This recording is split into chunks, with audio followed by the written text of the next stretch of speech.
시청자 여러분 안녕하십니까? 요즘 힐링이란 말이 대유행입니다. 치유라는 뜻이죠. 근데 유감스럽게도 우리는 세계 최고의 자살공화국에 살고 있다 이렇게 말할 수 있겠습니다. 많은 사람들이 불안, 스트레스, 강박증과 같은 그런 현대병을 앓고 있죠. 이제 우울증은 감기를 앓듯이 우리 주변에서 너무 흔한 병이 되었습니다. 우리 마음은 왜 상처를 받고 어떻게 하면 치유될 수 있을까요? 오늘 모시고자 하는 동행인은 이러한 현대병에 대한 남다른 진단과 처방을 통해서 많은 사람들에게 공감을 불러일으키고 있습니다. 동국대학교 의과대학 사공정규 교수님을 모시고 상처받기 쉬운 우리 마음에 대해서 같이 한번 얘기를 나눠보도록 하겠습니다. Life is just a bowl of cherries. Sometimes it is sweet to feel the worries. Don't be afraid when things go wrong. Just be strong. When things seems up in the air and everything is so unfair, and you stumble and fall, just pick yourself up and sing. If one day you lose your way, just remember one thing, my friend. When you're under a cloud, just play some music and sing. If one day. 사공정규 교수님 모셨습니다. 예, 안녕하세요. 예, 안녕하세요. 예, 요즘 뭐 굉장히 바쁘시죠? 조금 그렇습니다. 아, 그렇지만 그랬어요? 즐겁게 예. 일하고 있습니다. 최근에 또 좋은 일이 있더라고요.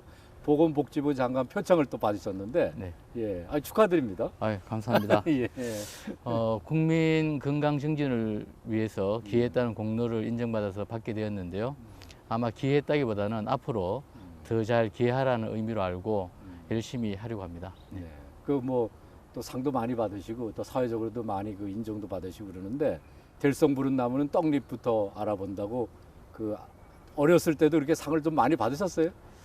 어렸을 때는 좀 많이 받은 것 같습니다. 아, 그래요? 그때는 잘 나간 것 같습니다. 예, 뭐 우등상, 개근상 뭐 상도 네. 많이 받으시고 네. 상복이 많으시네. 네. 예. 예. 이렇게 오시는 동안에 언제 그 의사의 꿈을 가지시게 됐습니까?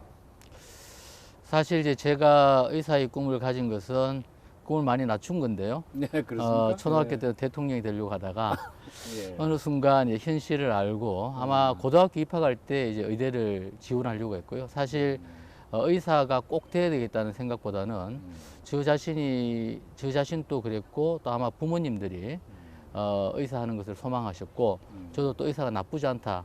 또 주위의 동네에 의사 선생님 보니까 좀 무식해 보여서 막연하게 이제 의대를 가야 되겠다라고 생각을 하고 있었습니다. 그 대학 다니실 때는 또 특별히 그 뭐 아주 말솜씨가 좋으셔가지고 아주 스타 MC로도 뭐 많이 활약하셨다. 그런데 대학 시절에 제가 그 주로 시즌 중에 좀 그 페스티벌 시즌에 아주 하루에 한 3건, 4건 이렇게 뛰기도 하고요. 그 당시 그 수입이 상당히 좋았습니다. 그래요? 그리고 페스티벌 사회를 가게 되면 일단 식사 대접을 받고요. 그 다음에 술을 공짜로 먹을 수 있고, 그 다음에 또 이제 돈을 벌 수가 있고, 예. 또 끝나고 또 좋은 사람들을 만날 수가 있고, 예. 상당히 그때를 생각하니까 상당히 막 웃음이 확 지는 게 그때 아마 정말 잘 나갔던 시절이었던 것 같습니다. 그래? 내가 이 의사를 접고 야 이 길로 나가야 되는 거 아닌가 뭐 그런 생각도 해보셨겠어요? 사실 그 당시에는 대학 축제에 요즘처럼 연예인이 지방에 오는 경우는 좀 드물었습니다. 제가 의사를 접고 사회자 내지는 연예인으로 나갈까도 생각을 했었습니다. 근데 제가 결정적으로 접게 된 이유는 이제 제가 이 노래를 좀 더 잘할 수 있었으면 노래 더하기 사회 실력 여기에 좀 겸비가 되었으면 아마 의사를 접었을지도 모르겠는데 제가 노래를 잘 못해서 이거는 만능 엔터테인먼트로서는 좀 부족하다. 그래서 이제 다시 의학으로 마음을 돌렸습니다. 그래서 이제 그 의사 공부를 열심히 하셨는데 특별히 그 정신과를 지망하시게 된 뭐 특별한 동기가 있습니까? 의학과 본과라 그럽니다. 의학과에 지나가고부터는 수업을 들어야 됩니다. 그래서 들어봤더니 정신의학이 다른 의학하고 참으로 차별되는 점을 느꼈습니다. 다른 의학은 주로 환자의 병과 환자의 신체적인 병을 위주로 보는데 반해서 정신의학은 환자의 그 마음 상태 그리고 또 환자 주변의 어떤 사회적 상태도 함께 보는 의학이라는 것을 알고 상당히 그 매료가 되었습니다. 그래서 제가 정신의학을 해야 되겠다라는 생각을 갖고 혹시 제가 할 수 있는 자격이 있을까 싶어서 그 당시 그 정신의학을 레지던트를 하던 우리 그 선배를 만났습니다. 만나서 형님 제가 정신과에 좀 관심이 있는데 지원해도 되겠냐 이렇게 여쭈어봤더니 그 선배님이 하시는 말씀이 정신과 의사가 되기 위한 조건은 딱 한 가지다. 그게 이제 뭐냐고 물었더니 정신과 의사는 현재로 정신이 완벽하게 건강할 필요 없다. 다만 정신의학을 공부하면서 본인이 깨우치게 된 것을 자기의 문제점을 깨우치게 되면 그걸 변화시킬 수 있는 그런 마음의 태도를 가지면 되는데 내가 볼 때는 사공 선생은 충분한 자격이 있다. 그래서 제가 아주 용기 백배해서 정신과를 지원했고요. 제가 정신의학을 택하게 된 것은 상당히 대단한 선택이었다. 정말 탁월한 선택이라고 생각을 합니다. 왜냐하면 이 정신의학을 공부해 보니까 정신의학을 공부하는 것이 곧 제 인생이 공부가 되고요. 제 인생을 공부하면서 이 직업이다 보니까 또 돈도 벌게 되고 예. 그래서 상당히 그 일거양득이다. 공부도 하고 예, 공부도 돈도 하고 벌고. 돈도 벌고. 그러면 그 정신과 중에서도 뭐 여러 가지 전문 분야가 있을 것 같은데 그 중에서도 그 사공 교수님은 그 특별히 우울증을 전문으로 하신다 그렇게 얘기를 들었습니다. 맞습니까? 네, 맞습니다. 저는 원래 제가 지향하고자 했던 것은 행복의학입니다. 그러나 우리 정신과에 오시는 분들은 대부분 행복하지 않고 또 의학 내에 행복의학이 현재로서는 없기 때문에 제가 이제 우울증을 택하게 됐는데요. 왜냐하면 우울증에 걸린 분들은 세상이 아무리 아름다워도 세상을 부정적으로 보고 우울병에 걸리면 행복이 없어집니다. 행복을 훔쳐가는 병이 바로 우울증인데요.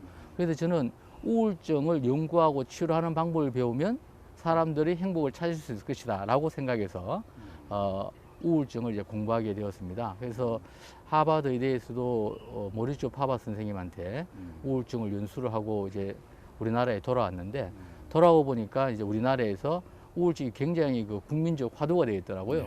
그래서 요즘 우울증을 전공한 덕분에 시대적 흐름에 맞게 제가 좀 많이 쓰여지고 있는 것 같아서 우울증을 선택한 것도 정말 얼떨결에 했는데 정말 괜찮은 선택이었다. 예, 정신과 선택 이후에 최고의 선택이다라는 생각을 갖고 있습니다. 피안성은 가고 정제형은 뜬다 뭐 그런 말이 있다고 그래요. 네네네. 그래서 피부과, 안과, 성형외과하고 한때 잘 나가던 네네. 근데 또 그 지금 이제 가고 정신과, 재활의학과, 영상의학과 뭐 이런 것들이 뜬다. 네. 뭐 그렇게 아마 그런 것들이 요즘 현대인들이 많이 그 병을 앓고 있고 또 그러한 그런 그 시장이 크기 때문에 그렇지 않겠습니까? 예. 네. 그 교수님은 그쪽으로 그 교수로 있지 않으시고 나오셔서 그런 병원을 개원하시면 돈도 많이 버실 텐데 그 뭐 특별히 교수를 고집하시는 이유 있어요?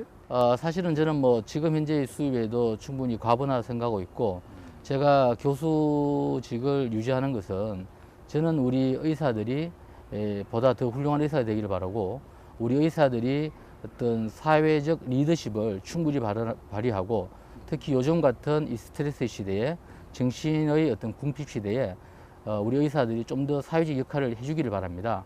그래서 그렇게 하는 제가 가장 빨리 그 일을 도울 수 있는 첩경은 제가 바로 교수가 되어서 앞으로 의사가 될 사람들에게 적절한 또는 효율적인 또는 그러한 방향으로 해서 교육을 시키는 것이 올바르다라고 생각해서 교수직을 계속 유지하고 있고요. 사실은 오늘 이제 총장님 뵈니까 제가 영광스럽고 대단히 반가운데 저는 이제 웬만한 사람들 앞에는 긴장하지 않습니다. 제가 대학 교수다 보니까 총장 그러면 제가 제일 높은 사람이 총장님이라서. 아니 근데 또 저는 또 반대로 우리 상원 교수를 만나니까 또 긴장하게 되는데 네네. 이거 뭐 저를 너무 이렇게 꿰뚫어 보는 게 아닌가 뭐 그런 또 아. 긴장도 됩니다.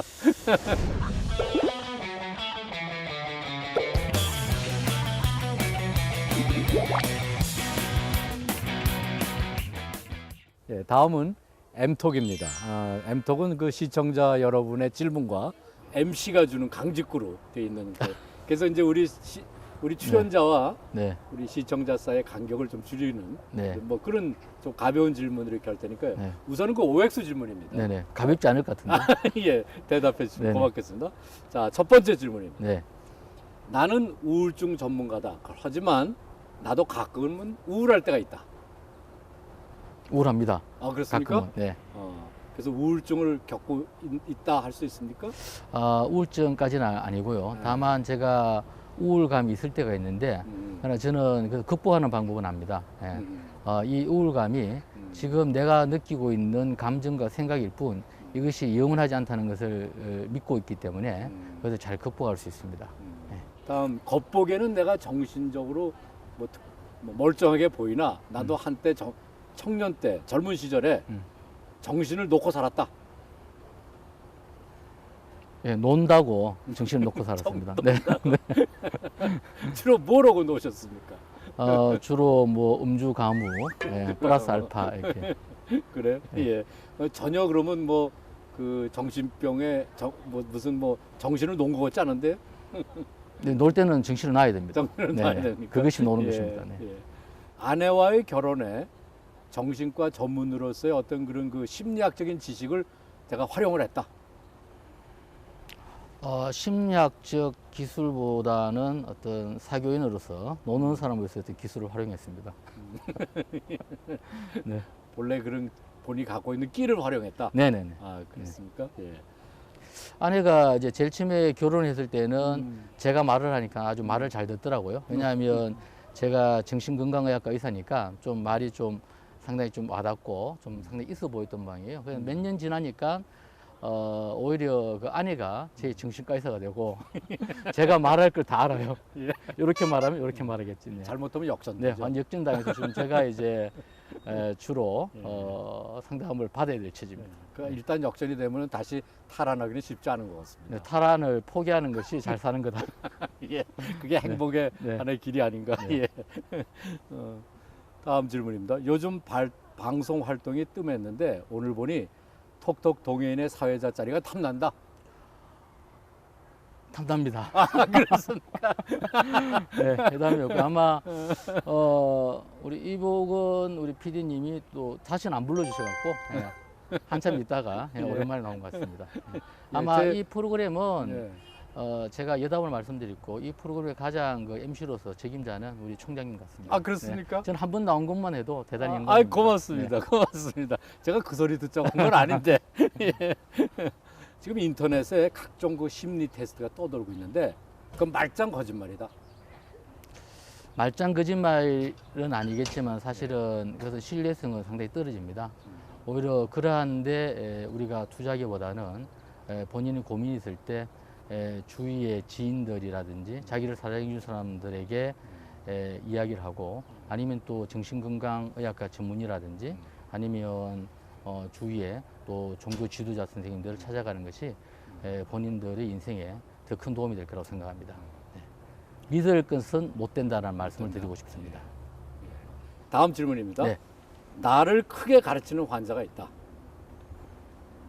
늘 배웁니다. 그렇습니까? 네. 환자를 통해서. 환자를 통해서 어떤 부분은 환자의 긍정적인 면을 배우고 어떤 부분은 또 타산지식이라고 내가 그렇게 해서는 안 되겠다라는 거.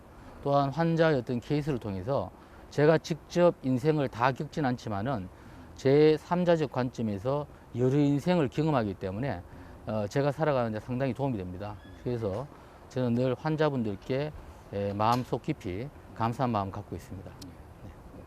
요즘 그 대중문화가 그 외설, 폭력이 난무하는데 이런 것들이 현대병의 하나의 중요한 요인이 된다.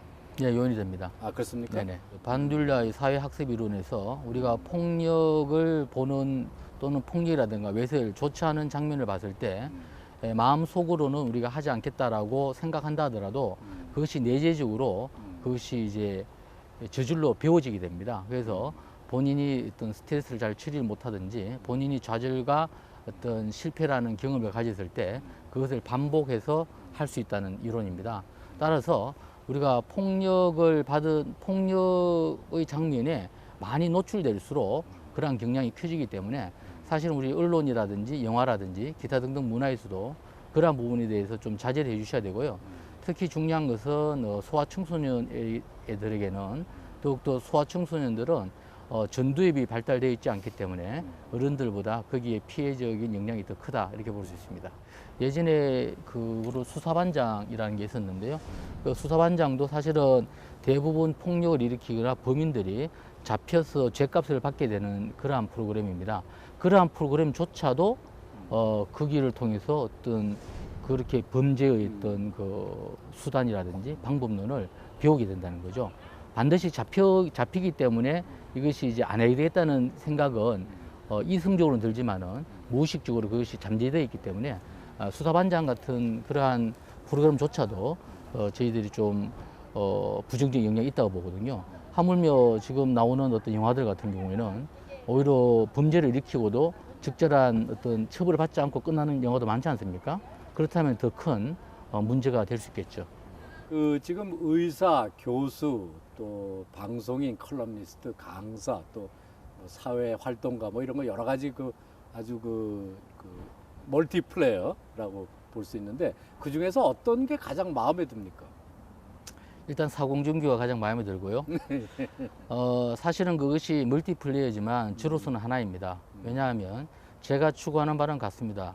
제가 추구하는 바는 정신건강 정진, 마음건강 정진 이러한 것을 통해서 저도 좀 더 행복해지고 또 우리 다른 사람들도 좀 행복하게 만들어주고 싶은 모든 것이 행복이라는 그 목표하에서 다 이루어지는 것이기 때문에 이것을 구별해서 어느 하나는 맞고 어느 하나는 틀리다라고 말하기는 좀 어려울 것 같습니다. 우리가 아무리 스스로 행복하자 하지만 교수님 역시 그 스트레스를 피할 수 없을 때가 있을 것 같은데요. 그럴 때는 어떻게 스트레스를 푸십니까? 예전에는 별로 좋지 않은 방법을 풀었습니다. 술을 많이 먹고. 근데 요즘은 그렇게 하진 않고요. 요즘은 주로 정말 친한 친구들 만나서 따뜻한 이야기를 나눈다든지 아니면 또 가족. 예전에는 제가 그 제 집사람을 이렇게 챙기는 스타일이 아니었는데 요즘은 이제 집사람하고 이제 식사를 한다든지 또 아이들하고 식사를 한다든지 또는 저는 이제 명상을 스트레스가 있을 때마다 합니다. 평소에 해야 되는데. 네. 뭐 마지막 질문입니다. 네네. 그 기분이 울적할 때 즐겨 부르는 노래 같은 거 있습니까? 기분이 울적할 때는 일단 노래방을 가서 그 디스코 메들리가 있습니다. 디스코 메들리. 한 번만 올려놓으면 그게 또 대부분 그 당시 디스코 메들리가 저희들 세대가 좋아하는 노래들이 다 있기 때문에 그거 한 번 쫙 뽑고 뭐 물론 노래 실력은 제가 앞서도 말씀드렸지만 실력은 없지만은 아주 고함 쳐서 부르면 스트레스가 쫙 풀립니다. 우선 이렇게 탁 떠오르는 노래가 어떤 노래입니까? 그 건너도 있고요. 예, 아파트도 있고요. 아파트도 있고. 네네. 주로 이제 목층이 높아지는 소리. 예. 예. 소리를 마음껏 지를 수 있는 그런 노래를 현란한 춤과 함께요. 예. 네. 잠깐 그 노래를 좀 소개해 줄 수 있습니까? 노래는 노래는 제가 예. 갑자기 안개가 되어버렸는 노래가요. 갑자기. 예. 예, 알겠습니다. 예.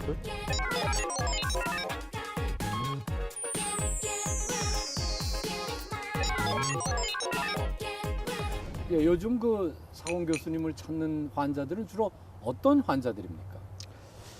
사실 제가 주로 보는 환자들은 제가 이제 우울증이 전공이기 때문에 정신의학적 병원을 치면 우울증 환자가 많고요.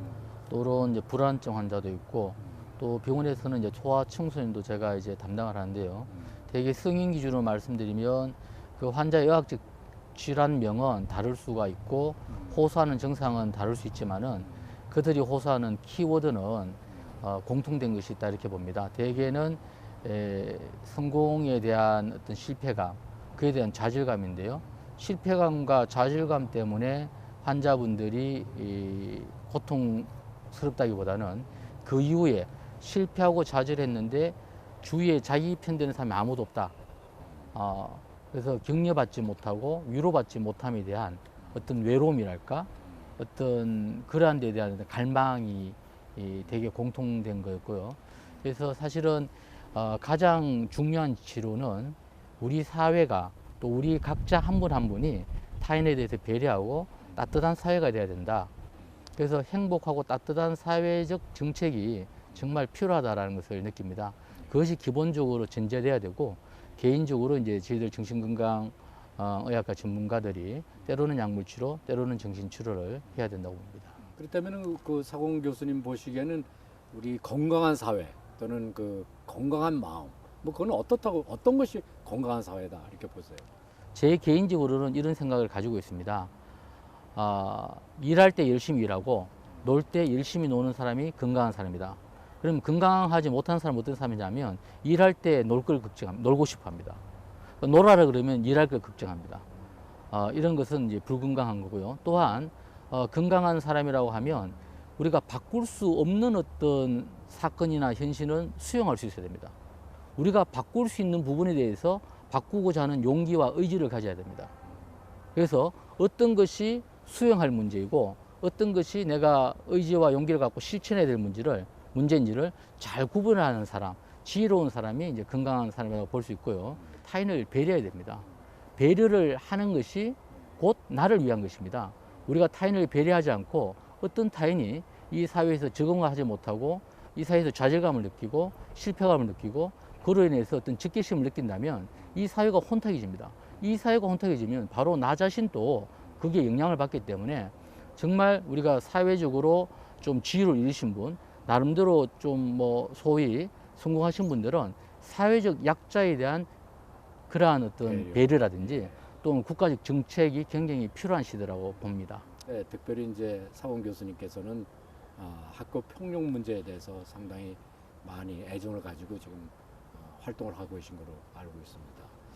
그 학교 폭력에 대해서 특별히 관심을 가지시게 된 어떤 동기 같은 것이 있습니까?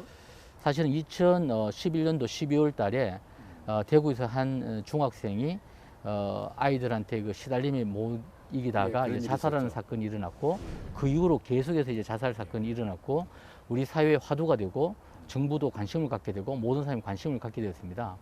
그래서 제가 이 사회적 우리 정신건강 전문가로서 이러한 시대적 소명과 사회적 기여를 해야 된다는 생각을 평소에 해오던 차에, 우선은 우리의 미래인 그들을 더 이상 이렇게 슬프게 보내서는 안 되겠다. 그들에게 우리가 더 이상 얼룩을 남겨서는 안 되겠다. 그들의 얼룩을 지워주겠다라는 생각으로 학교 폭력에 먼저 관심을 갖게 되었고, 그래서 학교 폭력 극복을 위한 정신건강의학과의사 백인위원회를 제가 대한신경정신의학회 지금 상임이사, 특임이사로 있는데 그것을 조직하게 됩니다. 그것이 2012년도 6월 30일 날 조직하게 되어서 지금 학교 폭력에 관한 한 정신건강의학과 의사들 한 전국적으로 250명이 지금 활동하고 있고, 중국 학교 폭력은 서울에서만 일어난다, 대구에서 일어난다, 포항에서 일어난다 이런 게 없기 때문에 그렇죠. 전국적으로 조직해서 저희들이 사회적 봉사와 기여를 하고 있습니다. 왜 우리 학교가 이 폭력에 물들어가고 폭력이 심각한 문제로 대두되고 있을까요? 사실은 이제 제목이 학교 폭력이라는 것에 대해서 우리 교사 선생님들은 상당히 이제 싫어하십니다. 예, 왜냐하면 학교 폭력이라는 말 자체가 마침 그 학교 폭력의 원인이 학교에 있는 듯한 인상을 주기 때문인데요. 실제로 학교 폭력의 원인은 사회적 요인이 있고요. 사실은 학교 폭력을 제가 환자분도 만나고 또 일을 하게 되면서 공부를 하게 되면서 이게 결국은 우리 사회적인 것의 축소판이다. 축소판. 예. 그것이 이렇게 전이 돼 있다. 그렇죠. 사회적인 문제의 축소판인데 어른들은 뭐 그럭저럭 이렇게 견뎌나는 거고, 아이들은 아직까지 성장기에 있고 마음이 여리기 때문에 더 큰 상처를 받는다는 거고 있고요. 또한 가정의 문제가 있고요. 또한 일부는 학교의 문제도 있고요. 또한 일부는 개인적인 이제 문제도 있습니다. 또 정신적으로 또 뭐 질환이 있다든지. 그래서 사실은 학교만의 문제는 아니고 총체적인 문제다라는 것을 말씀을 드리고 싶습니다. 그러면 그 대책의 가장 에센스, 가장 중요한 것은 대강 어떠한 거를 제시하고 있을 수 있습니까? 우리가 일반적으로 생각할 때 학교 폭력하면 이제 가해자하고 피해자를 이렇게 엄격하게 구분하려는 시각을 가지고 있습니다. 근데 실제로 일진이라는 소위 올바르지 못한 아이들이 일방적으로 약한 아이들을 괴롭히는 경우는 학교 폭력의 20% 정도에 지나지 않습니다. 대부분 나머지 한 80% 경우에는 아직 마음이 여리고 미성숙한 아이들끼리 다툼입니다. 사실은 학교 폭력의 가해자, 피해자를 엄격하게 구분하기 어려운 경우가 훨씬 많습니다. 욕을 먼저 한 자가 가해자인지, 욕을 듣고 때린 자가 가해자인지, 한 대 때린 자가 가해자인지, 여러 대 때린 자가 가해자인지, 사실은 이게 헷갈릴 때가 많고요. 또 가해자 같은 경우에도 지금은 가해자지만 본인이 피해자였던 경험을 있는 경우도 한 50% 정도가 됩니다. 이 가해자들은 반드시 어떤 체벌 내지는 어떤 죄값 내지는 어떤 처벌 위주로 어떤 하려는 경향을 보였거든요. 그러나 이것은 물론 죄질이 아주 나쁜 경우에는 그렇게 해야 되지만 또 이 가해자들을 무조건 학생부에 기록하는 이러한 논점은 실제로 학교 폭력을 제대로 보지 못한 논점입니다. 가해자와 피해자 모두 치유하는 프로그램, 모두 함께 할 수 있는 프로그램이 되어야 되고요. 또 하나 일반적으로 생각할 때 대개 가해자는 20%, 피해자 10%인데요. 나머지 70%에 주목해야 됩니다. 나머지 70%는 이제 방관자죠. 사실은 이 방관자들을 방관자로 놔둘 때 학교 폭력은 사라지지 않습니다.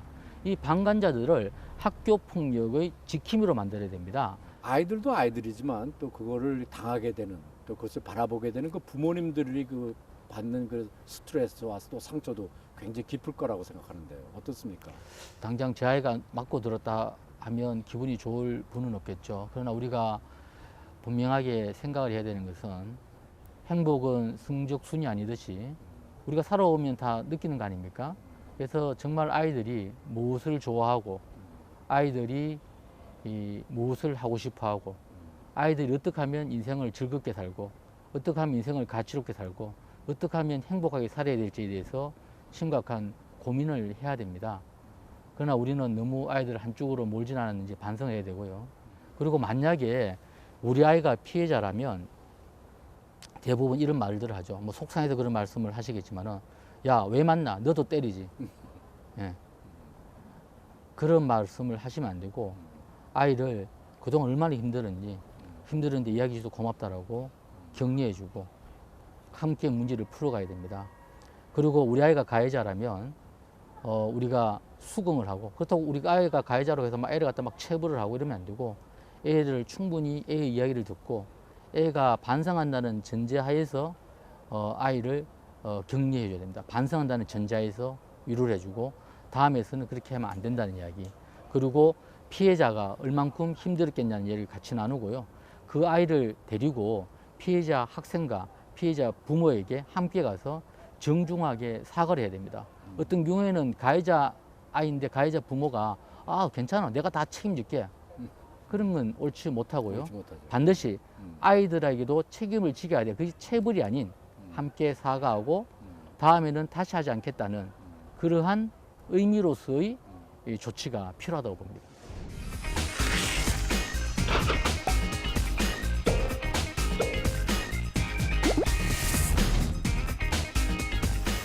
예, 박사님께서는 그 프로이드의 정신분석학보다는 오히려 불교라든지 또는 그 동양 사상을 많이 접목을 해서 치료법을 개발하신다, 뭐 그런 얘기를 들었습니다. 아마 그런 치료법은 상당히 좀 독특하고 좀 특별하게 느껴지는데 어떻습니까? 동양 사상에 대해서 치료에 접목시키려고 매료를 느끼고 공부를 한 것은 사실인데 크게 독특하지는 않습니다. 다만 우리나라 사람의 경우에는 물론 이제 프로이드라든지 이런 정신분석학도 굉장히 좋은 학문이고요. 그러나 우리나라 사람은 우리나라에 맞는 식으로 하는 것도 상당히 이제 용이한 환자들이 많다, 효과적인 환자가 많다라고 생각을 했고요. 불교라는 것이 결국 스스로 깨닫게 하는 것입니다. 집착을 없애라는 이야기인데요. 그래서 환자분들에게 저는 해석을 잘 해주지 않고요. 환자분들이 깨우칠 수 있는 화두의 어떤 질문을 주로 던지는 편입니다. 그렇게 하면 환자분들이 이제 스스로 제가 해석해 주는 것보다 훨씬 더 잘 깨닫게 되는 경우도 많고 훨씬 그것을 잘 실천에 옮기는 경우도 용이하고요. 또 어떠한 경우에는 환자분들에게 이제 명상법을 가르쳐서 명상을 해보라 그러고 나중에 하고 난 다음에 명상을 했을 때 어떤 떠오르는 생각들이라든가 또 명상을 했을 때 어떤 그런 자기들 겪었던 경험에 대해서 이야기를 나누는 방법을 사용하고 있습니다. 그러니까 결국은 그 이런 마음의 병을 치료하는 데 있어서는 단순히 그 의학적인 접근만 가지고는 좀 한계가 있다. 뭐 그렇게 네, 그렇습니다. 들리는군요. 예. 의학적인 접근은 상당히 빠른 방법이는 분명하지만은 이것이 모든 것을 해결할 수 있다고 생각하지 않습니다. 꼭 또 동양사상뿐만 아니라 저는 이제 환자분들이 왔을 때 어떤 환자분들이 각자 종교가 다르지 않습니까? 그러면 그 환자분의 종교에 맞는 그러한 방식으로 설명을 해주는 것도 그 환자의 믿음 체계에 맞게 설명을 해주는 것도 상당히 이제 효과적인 경우가 상당히 많죠. 그래서 깊이는 없지만은 나름 이제 각각의 종교에 대해서 좀 공부는 조금 해두고 있습니다.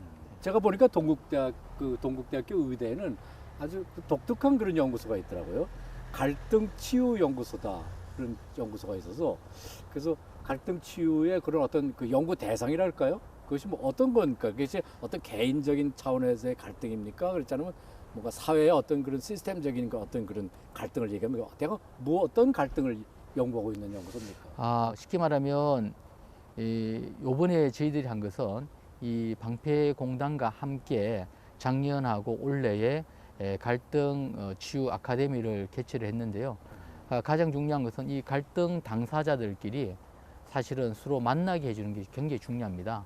그리고 그들의 이야기를 서로가 다름을 알고 서로가 다른 것을 존중해주고 서로가 공감하게 되고 이러한 모임들이 많아지면 우리 사회의 어떤 갈등 해소에 조금 완화에 도움이 되지 않겠냐는 취지에서 저희들 교수들이 아주 다양한 그 과목, 전공 과목의 교수들이 모여서 그 일을 하고 있습니다. 이러한 그 사회적인 요건 때문에 만들어지는 그 정신병자들, 그 정신 환자들 많이 그럼 만나게 되시죠? 어떻습니까? 사회적 스트레스로 해서 사실은 이제 정신이 건강하다, 건강하지 못하다는 문제가 여러 가지 각도가 있겠는데요. 사실 이제 정신과 환자들은 그 스트레스가 과정에서 우리 사회에 잘 적응을 못한 증상을 나타내는 분들이 많은데요. 그렇다고 해서 정신질환자들이 사실 정신질환자들이 뭐 일반인보다 범죄율은 높지는 않습니다. 오히려 그렇기 때문에 오히려 저는 누구나 다 정신질환자가 될 수 있고요. 예를 들면 내과에 간다고 해서 다 위중한 병은 아니고요.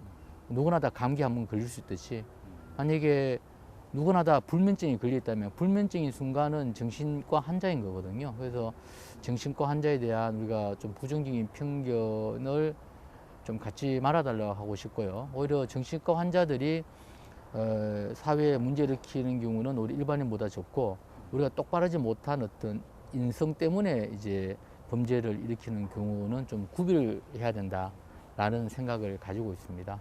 네. 모두에도 그 행복의학 얘기를 하셨어요. 네네. 그래서 궁극적인 목표는 이제 행복의학이 하나의 나의 궁극적인 목표다 뭐 이런 말씀을 하셨는데 그 행복이라는 게 그 의학적인 어떤 그런 접근을 통해서 행복을 추구한다는 게 조금 생소하게 들립니다. 그 행복의학은 대가 뭘 말씀하시는 겁니까? 사실은 행복이 목표가 될 수가 있고 목표가 되지 않을 수도 있습니다. 왜냐하면 행복이라는 것은 지금 이 순간 지금 여기에서 느끼는 것이 중요하기 때문에 지금 당장 우리가 한 생각 한 마음 바꿈으로써 행복이 이루어지는 것이거든요.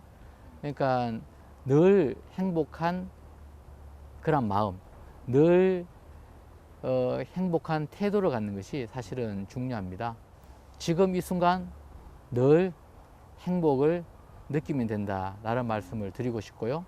또 한 가지 말씀을 드리고 싶은 것은 우리가 대개 과거에 얽매입니다.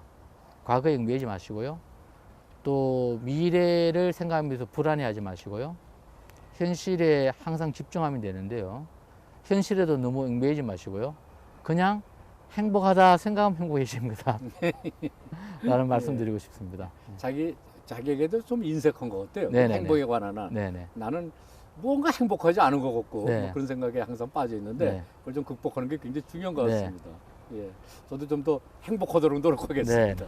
예, 예. 오늘 이렇게 바쁜 시간 내주셔서 오셔서 참 많은 좋은 얘기 또 좋은 활동을 소개해 주셔서 고맙습니다. 예. 오늘 사공 박사의 진단과 같이 디지털 시대를 살아가는 현대인들은 물질적으로는 매우 풍요로운 삶을 살고 있으나 그러나 계층 간의 또는 세대 간의 갈등이 심화되면서 오히려 현대병을 앓고 있는 많은 환자들을 양산하는 것이 아마 오늘의 현실이 아닌가 생각합니다. 마음의 상처를 안고 살아가는 이웃들에 대해서 우리가 열린 마음을 가지고 보다 따뜻하게 우리의 손길을 내밀 때 우리 마음의 상처를 치유하는 그런 하나의 계기가 되지 않을까요? 건강한 마음 지킴이 사원 교수의 건투를 기원해 봅니다. 다음 이 시간에는 경주환경보호협의회 박도문 회장님을 모시도록 하겠습니다. 기대해 주시기 바랍니다. 시청자 여러분, 톡톡동해인 오늘 같이 해주셔서 감사드립니다. 다음 시간에 또 찾아뵙도록 하겠습니다. 안녕히 계십시오. 이 프로그램에 참여하신 분들께는 영일대에서 상품권을 드립니다. 그 사원 박사의 어떤 모든 면을 다 보여줬다 이렇게 생각하십니까? 모든 변은 보여드리지 못했지만은 아주 즐거운 시간이었다는 것을 말씀드립니다. 한 100점에 한 몇 점 정도 본인이 점수 아, 주셨습니다. 오늘 한 거요? 즐겁습니다. 즐겁다는 것은 100점을 의미합니다. 행복 전도사가 되려 네. 그러면 네. 앞으로 표정이라든가 춤 네. 이런 게 약간 개그맨이 돼야 될 것 같은데. 네네. 충분히 개그스럽지 않았습니까? 별빛이 흐르는 다리를 건너